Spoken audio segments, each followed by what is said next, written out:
This is a Miu Miu dupe. Miu Miu has these for like $350 each. I was like, there's no way I'm gonna buy that. But I just felt really bad. I was looking at my expenses. I was looking at my credit card and I was like, no, I can't. I need to return this. Made the executive decision that not right now. I don't need this right now and I don't want this on my credit cards.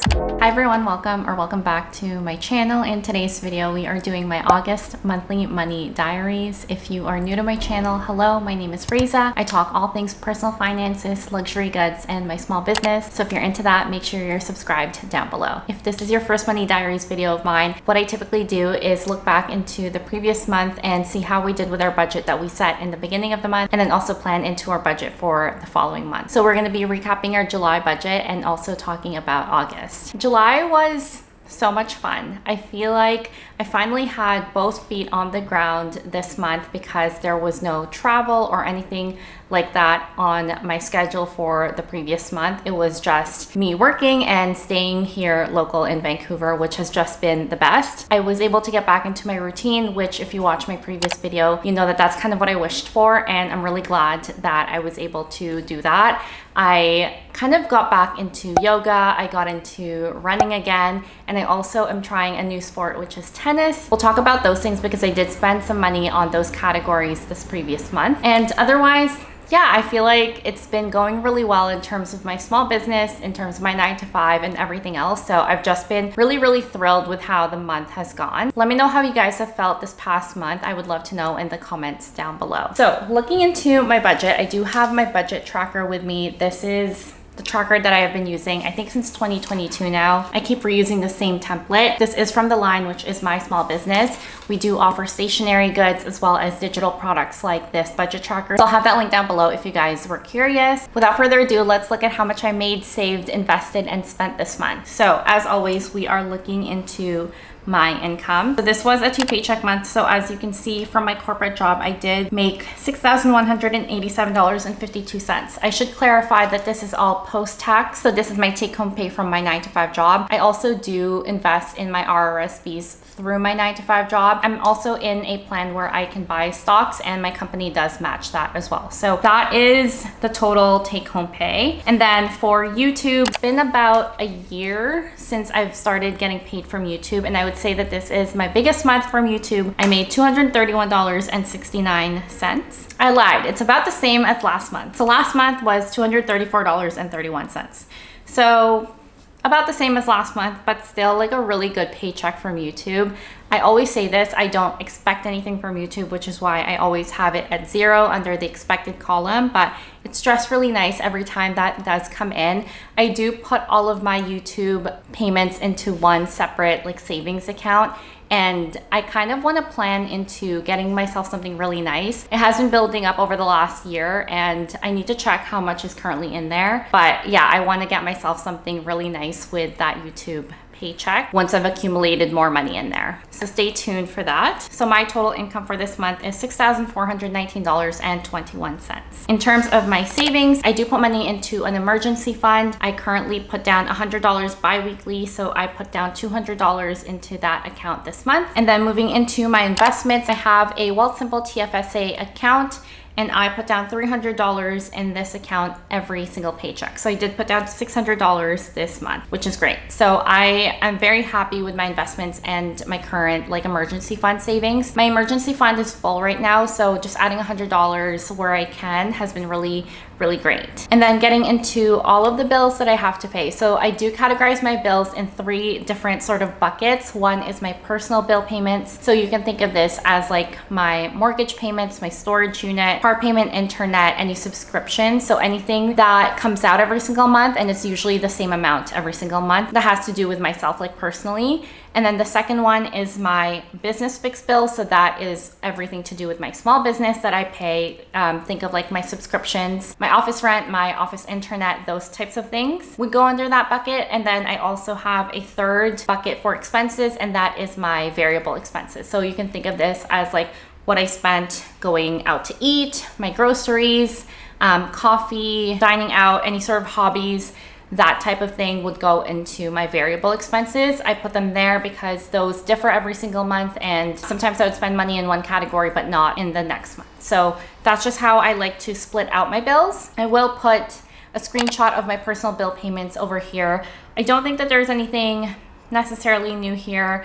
If you've been watching my channel, you would know these should all be familiar to you by now. The total for my personal fixed bills is $2,619.55. And this includes my 2 mortgage payments as well as my car payment for the month. The next is my business fixed bills. I adjusted the number for my office rent slightly. I think I was quoting $1,200 every single month in the previous months, and then I actually took a look at it and it's $1,154.96. So that is the actual number that comes out of my account. Everything else should be the same. So all of my subscriptions like my Google Workspace, FreshBooks, my phone bill, Adobe Creative Cloud, I've got an office intranet as well. So all of that totals to $1,510.80 with my office rent being most of that. I might do an update on my office space to let you guys know and talk about if this has been worth it. Again, if you're new to my channel, I should mention I'm in my office space right now. I rented out the space, I guess, in March now. It was a really big leap that I took for my small business. I'll have all of my small business links down below. I have an e-commerce stationery brand called The Line, and I needed a space essentially to work from, to store inventory, to pack orders, all of the things. And in the past, I had my 1-bedroom apartment where I worked out from, but I was very quickly growing out of that. And yeah, I have moved into this space since March.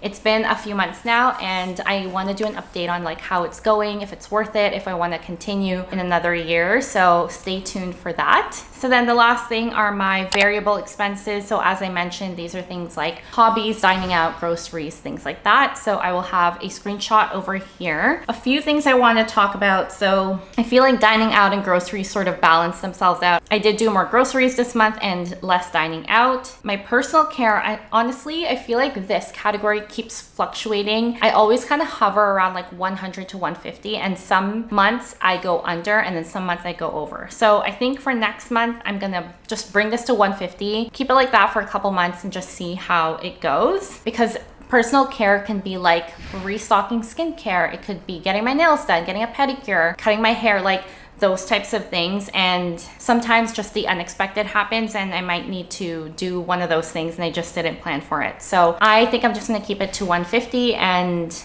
call it a day. Next is shopping. I don't want to like put a number on shopping every single month, because I'm the type of person, like once I give myself a budget for shopping, I will meet that even though I don't need anything, I don't need to buy anything. So that's why I always kind of put shopping as 0, even though I do shop. I spent $164 this month, and let's see what that was for. I bought this tank top that I'm actually wearing from Maritzi. I bought 3 of them because I am obsessed with the fit of it. I got a white and a black as well as this gray that I'm wearing. I talked about it in my last video, but this fun little phone case that I'm obsessed with. This is from Osa, New York. This was pricey, you guys. This was $100. I don't know if I can recommend that. I mean, phone cases can be a lot cheaper than that. I don't know if you are looking for something fun, like I do recommend that, but if you're like, I'm just a very simple phone case person, like I probably wouldn't recommend that. So that was $100. And then they bought these, I don't know if you can tell, but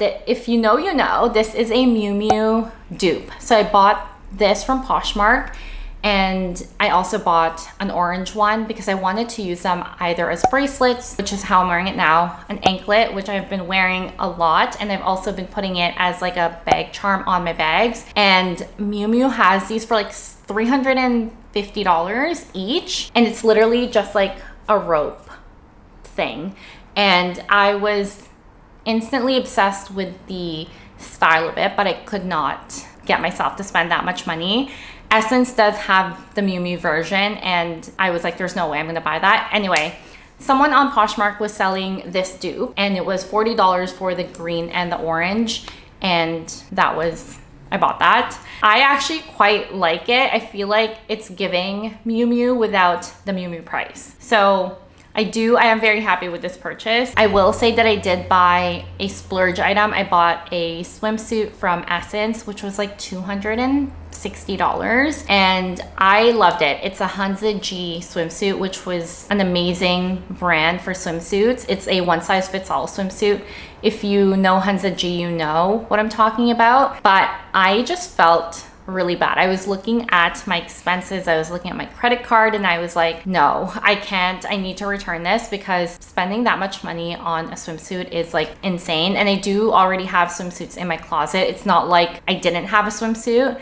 So I kind of just made the executive decision that not right now. I don't need this right now, and I don't want this on my credit card. So I did end up returning that. Yeah, I don't know. Sometimes you just, this is why having a budget tracker is really great, because you actually see every single little thing that you buy, and you have to take a second to think about it. As I'm entering my expense log, I'm thinking like, do I really need this? Can I really afford this? Is also another question. So yeah, I know that shopping, we're in the red, but technically I did cut down, and it's because I typically put zero in my shopping budget, but I do spend money under shopping. So that is that. And then the rest looks pretty good. The two new categories that I do want to talk about is running and tennis. So if you guys follow me on Instagram, you might know that I kind of started getting into my running era. I also did slightly talk about this in some of my YouTube videos, that I completed my first 10K. As someone who is not really a runner, and I honestly used to hate running because I was so terrible at it, like not even 2 years ago. It was such a like proud moment to be able to do that. I know that there is kind of this running, I don't know, like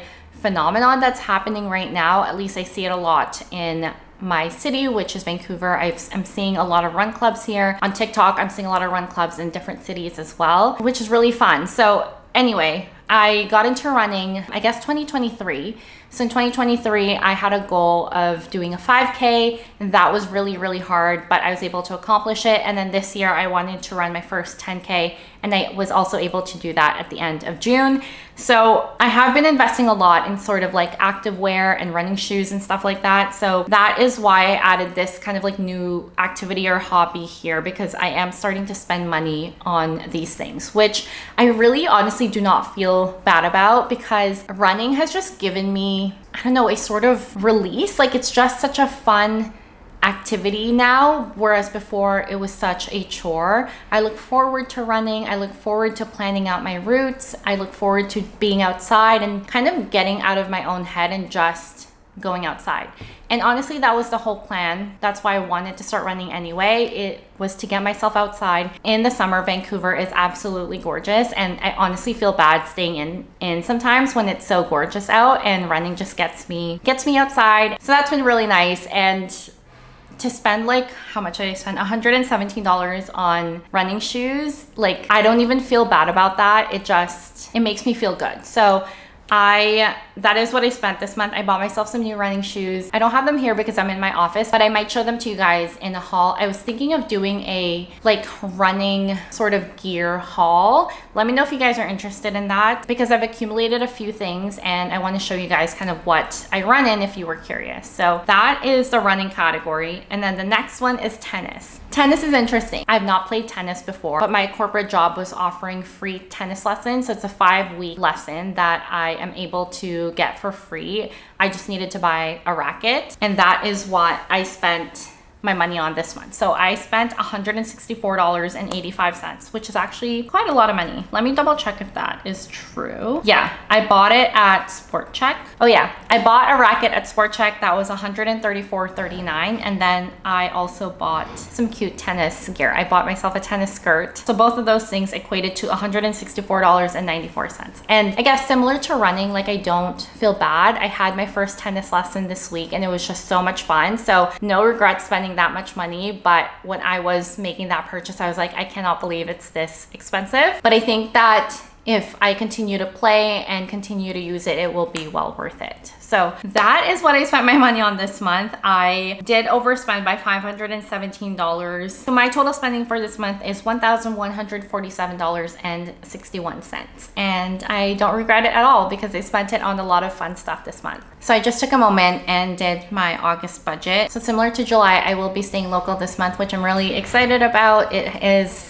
the most beautiful time of the year here in Vancouver, and I'm just excited to enjoy it and be outside more, do a little tennis, do a little bit of running. We do have my partner's brother coming into town, so I think we're gonna go to Victoria for the weekend. Didn't really factor that in here, though I think we need to get an Airbnb. But otherwise, I will show you guys what my budget is looking like. For my income, it looks like this month is a 3 paycheck month, which is very exciting. So in total, I'm expecting around $8,400 from my corporate job. And then you'll also see here that I did put $100 under YouTube under expected. I know I mentioned I'm not expecting anything from YouTube, but I want to aim for at least $100. If you guys are part of the YouTube Partner Program, you would know that they don't pay you out until you meet your $100 every single month, which I have been meeting ever since I did get monetized. So I just want to continue aiming for that. My YouTube strategy or plan is to post at least once a week, and I've been doing a really good job of that actually. So I want to continue with that goal and hopefully hit $100 this month as well. So total for my income I'm expecting is $8,500.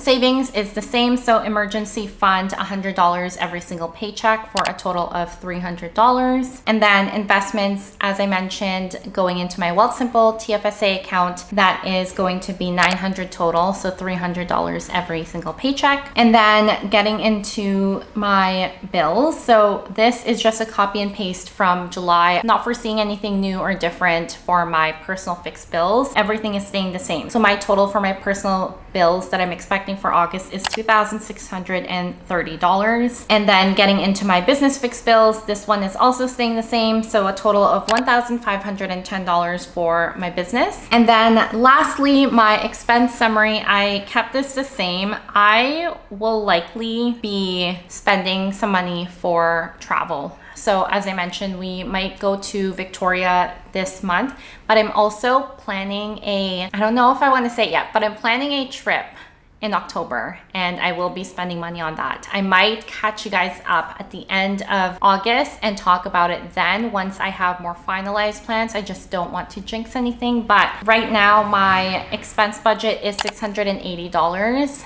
But there may be more with the travel plans. And yeah, that's it. I'm really looking forward to the month of August. It has been so nice and sunny here in Vancouver. I hope you guys are enjoying your summer. If you have any questions, please let me know in the comments down below, and I will see you in my next video. Bye, you guys.